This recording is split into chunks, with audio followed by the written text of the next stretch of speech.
Latest update po sa barangay at SK election. Chairman George Garcia ng Comelec may bagong anunsyo.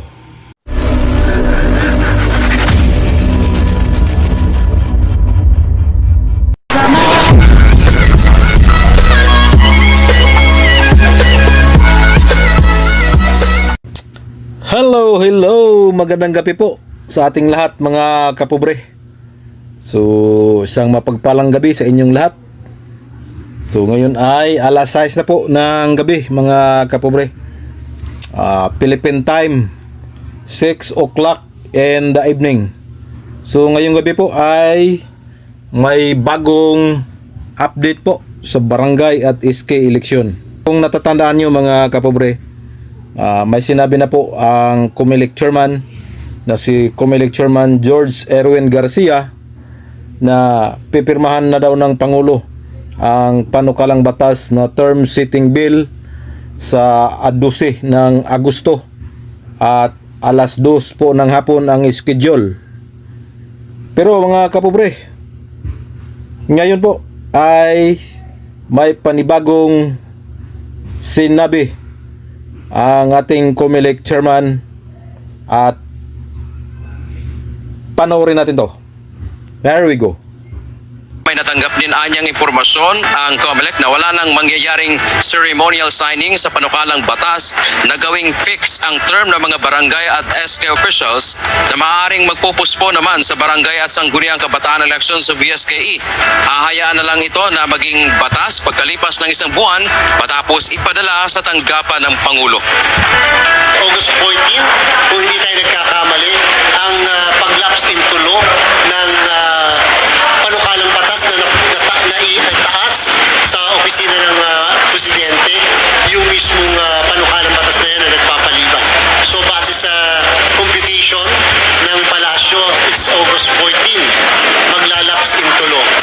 So yun po ang sinabi ni Comelec chairman sa panayam sa isang TV network.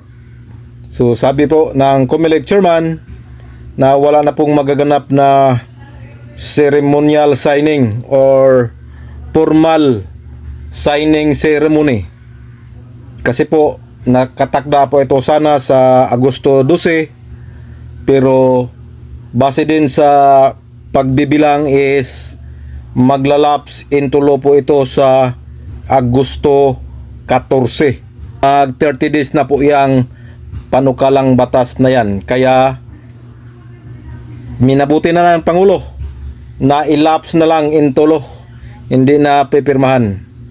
At kahit di pirmahan yan, maglaps in tulo is automatikong magiging batas na po yun. So yun po ang bagong update mga kapobre.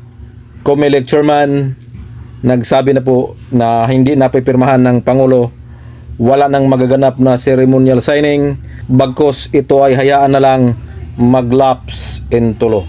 So magiging batas pa rin yan. So matotal wala pong magaganap na eleksyon sa December 1, 2025. Pero nakahanda na po si Attorney Romulo Macalintal na magpetisyon. So hayaan lang natin ang Korte Suprema na magdesisyon sa usaping ito. So abang-abang muli tayo mga kapobre. Ito ay matik na pong maglalaps in tulo, so magiging batas na po ito. So ang ating hantayin ay ang desisyon ng Korte Suprema. So ito lang po ay quick update lang po, kasi nga nakita ko sa social media ang panayam kay Chairman George Garcia. Muli, magandang gabi sa inyong lahat mga kapobre. God bless, ingat po tayong lahat. Bye bye, God bless, I love you all.